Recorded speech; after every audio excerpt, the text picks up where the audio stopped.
We're nearing the Academy Awards ceremony, and as usual, this has been an Oscar season full of much talked about contenders, controversies, and narratives. Although, to be honest, what I'm most looking forward to this year's Oscar show is Conan O'Brien hosting. But what about the winners? We'll take home the most coveted award in Hollywood. As I always do, I'll start with often the trickiest categories to predict, the short films. Best Animated Short is interesting this year because all the nominees are independent films without a Disney, Netflix, or Apple in the bunch. These 5 shorts have won awards at festivals around the world and all stand a good chance. I'm going to predict Wander to Wander, which has won a BAFTA and Annie Award, but like I said, any of these have a shot. Best Live Action Short similarly does not have a Wes Anderson film in the mix this year, although Anuja does have the backing of Netflix. I'm going to predict Alien because it's the most politically relevant of these films. The Best Documentary Short nominees center on police brutality, the death penalty, a school shooting, children playing in an orchestra for the first time, and a musician retiring from a lifetime in one. Any of these could resonate the most with voters, although Instant is particularly interesting as it uses almost entirely security camera footage. I'm going to predict Death by Numbers, which is about the survivor of a school shooting. Among the Best Documentary Feature nominees, the film that's been receiving the most attention is No Other Land, which is about Palestinians living in the West Bank. So for a while I thought that was probably winning. However, Porcelain War is about the war in Ukraine, and that's a subject that remains politically relevant, especially in the wake of Donald Trump's recent meetings and telephone calls with Vladimir Putin. I think it's a close race between these two documentaries, but I'm predicting Porcelain War. A category that's a major toss-up this year is Best Film Editing, as you can make arguments for and against any of these. When the nominations were announced, I initially thought it would go to Emilia Perez, which has the sort of flashy editing that normally wins here. But Wicked is also a musical with a lot of high-energy song numbers, so that has potential to win. I'm actually going to predict film editing will go to Anora, but this is a category where any of the nominees could take it. Best Cinematography, I'm a lot more certain will go to The Brutalist, which has been acclaimed for its use of VistaVision. One of the most surefire categories is Best Costume Design, which will likely go to Wicked and the outfits created for Elphaba, Glinda, and the other citizens of Oz. Similarly, I think Wicked will also win Best Production Design for the way it brought fantastical locations like Shiz University and the Emerald City from the stage to the screen. Best International Feature is an interesting race because this is the first time that 2 Best Picture nominees have been nominated in the category. Logic dictates that Emilia Perez is the obvious winner here, but I keep thinking in the back of my mind that the Brazilian film I'm Still Here could pull an upset. It managed to get a Best Picture nomination, something very few predicted, which suggests it has a lot of fans within the Academy membership.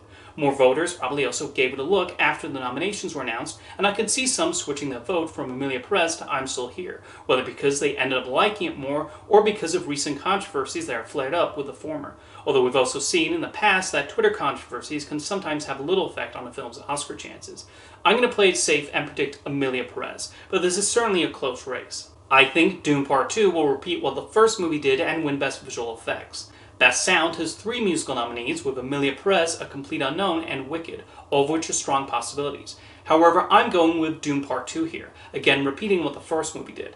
Funnily enough, I incorrectly predicted Dune would lose this category 3 years ago and went with West Side Story instead. So it'd be ironic if the time I do predict a Dune film to win Best Sound, it actually does lose to a musical. Best Original Song has 2 songs from Emilia Perez nominated. Mi Camino is a sort of romantic song that normally wins this category, but El Mal seems to be the one getting the most attention. Or maybe this will be the year that Diane Warren finally wins on her 16th nomination, this time for The Journey from the World War II movie The 6888. I'm predicting El Mal will take it in the end. Volker Butterman has a chance of winning his 2nd Best Original Score Oscar for his work on Conclave, but I think Daniel Blumberg will win for score from The Brutalist. The Best Makeup nominees present the expected transformational work, including turning Cynthia Erivo into a Green Witch in Wicked and Bill Skarsgård into a vicious vampire in Nosferatu. But I'm predicting the winner will be The Substance for the outlandish prosthetic work that depicted the body horror effects of the titular drug. Looking at the writing categories, Best Adapted Screenplay seems likely to go to Conclave and its feuding Cardinals. Best Original Screenplay is a competitive category, though. The Brutalist is a possibility for its epic and grand story, while The Substance has been praised for its ambitious storytelling choices and satire. Even though it's not nominated for Best Picture, I would not discount A Real Pain either, as it's a sort of screenplay that ordinarily wins here, and it did take home the BAFTA.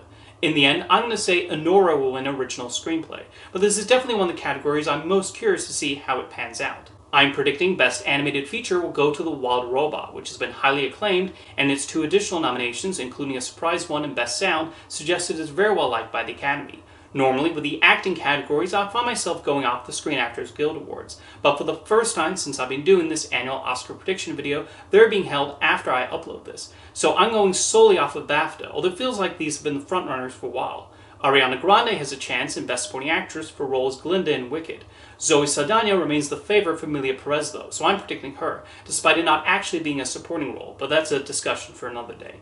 Best Supporting Actor seems like it's been Kieran Culkin's for Real Pain for a while, although again this is not a supporting role. Going to be strange to have all 4 acting awards go to leading or co-leading roles, but that's category fraud for you. Best Actress is the most competitive of these. Demi Moore has a narrative in her favor, being a popular star from the 80s and 90s making a major comeback with The Substance. Fernanda Torres has a shot for I'm Still Here as the movie's profiles continue to rise and her performance has gotten more attention. I'm going to predict it goes to Mikey Madison in Anora, as her BAFTA win seems to suggest how genuinely well liked her performance is as an erotic dancer who gets caught up in a wild goose chase for a new husband. But again, this is the most competitive of the acting categories. For a while, I thought Best Actor might go to Timothée Chalamet for playing Bob Dylan in A Complete Unknown, as it is a type of role that normally wins here. However, Adrien Brody is now looking like the one to beat for The Brutalist, so I think Brody will win his second Oscar yet again for playing a Holocaust survivor. Although, interestingly enough, if Chalamet were to win, he would beat Brody's own record for the youngest person to win the Best Actor Oscar. And now that leaves us with the final 2 categories. Brady Corbet has a strong chance of winning Best Director for The Brutalist, and this is the kind of epic work that's traditionally honored here. Plus, he has the narrative of risking everything into making this film a reality, which I imagine would appeal to voters. The Directors Guild Award went to Sean Baker for Nora though, and while the DJ and Oscar have disagreed a few times over the years, it's still a risk betting against them, so I think Baker wins the Oscar. Meanwhile, the Producers Guild also went with Anora. That, along with its Writers Guild win, suggests wide industry support, so I predict Anora will take home Best Picture. I'm sure I'll be wrong in a number of these categories, but we'll see how it goes when the results are revealed. See you next time.